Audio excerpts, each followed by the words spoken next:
No way! We won't pay! No way! We won't pay! No way! We won't pay! No way! We won't pay! But everybody knows that we have paid.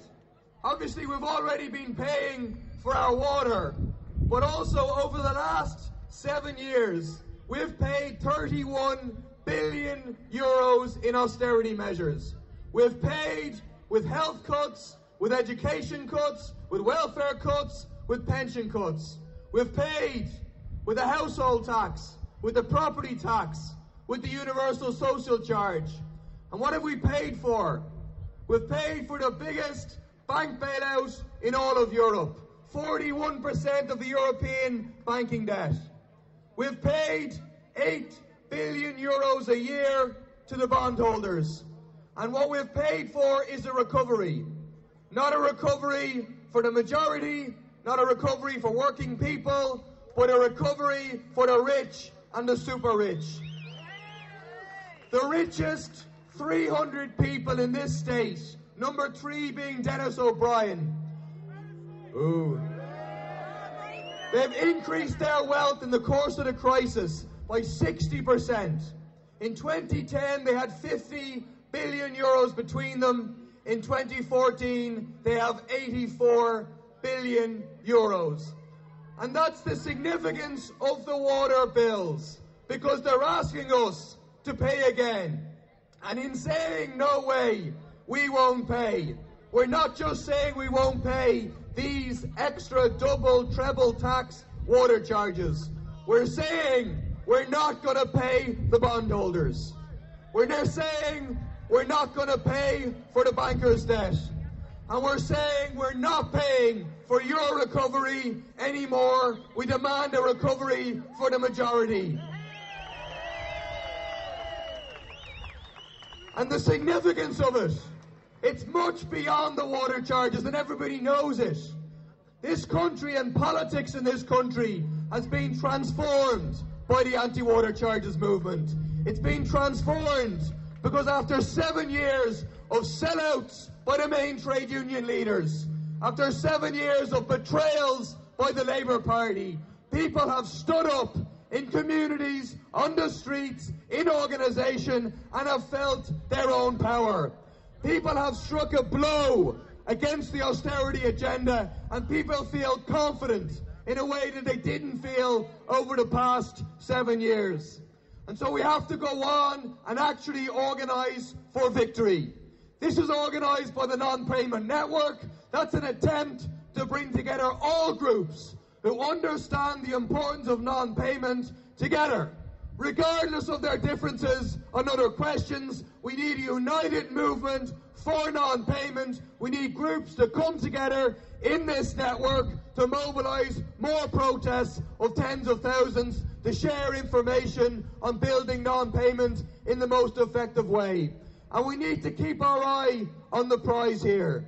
The prize is, in 10 weeks, 12 weeks' time, Irish water in absolute crisis. The prize is a government in absolute turmoil, a spiral of crisis faced with mass non-payment. But the biggest prize is, it's a 99% in this country standing tall, standing strong and confident that we can take on this government. We can bring down this government and we can bring down austerity, and we can do the same with any future government. Because we can go further in transforming politics in this country. From this movement, we can build the biggest left working class challenge to the rule of the 1% ever seen in this state. That's what's potentially here in this movement. And we have to go and do it. It has to flow from the non-payment struggle. The elections are not an alternative to actually fighting the water charges, but it's an extra nail in the coffin of the water charges. If we build 40%, 50% non-payment, and then we stand non-payment, anti-austerity, anti-water charges candidates, it's another nail in the coffin of austerity, like the victory we had in Dublin South West in the by-election. And so we need communities across the country to discuss to discuss standing in the elections on a non-payment basis, together with other serious left groups who are organising on that basis. The We Won't Pay campaign, after this protest, has a meeting in the Alexander Hotel on Fenian Street for people to come together and to discuss those things. And so I just want to get people to think about that prize. That's ahead of us if we organise correctly. Mass non-payment can sink Irish Water and the water charges.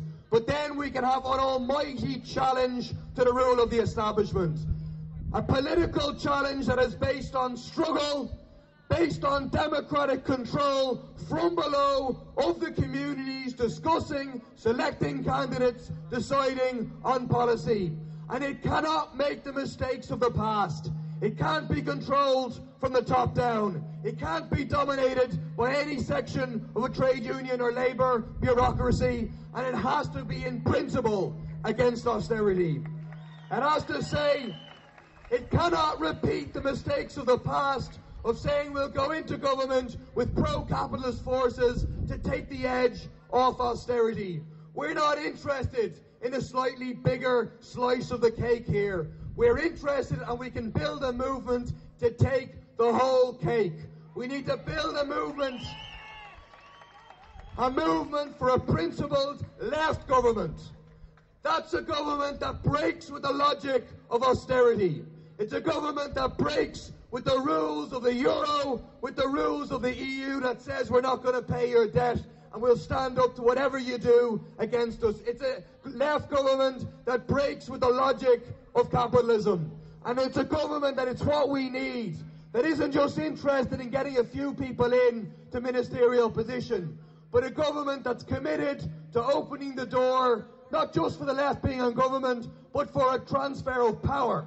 That's what we need in this country. We need to wrest power from the 1%, economically, politically, from the Dennis O'Briens, from the bankers, from the bondholders, for a revolution in this country, for real, fundamental and socialist change, for the power of the majority, and we can build a movement from the anti-water charges movement to do that. Thank you very much.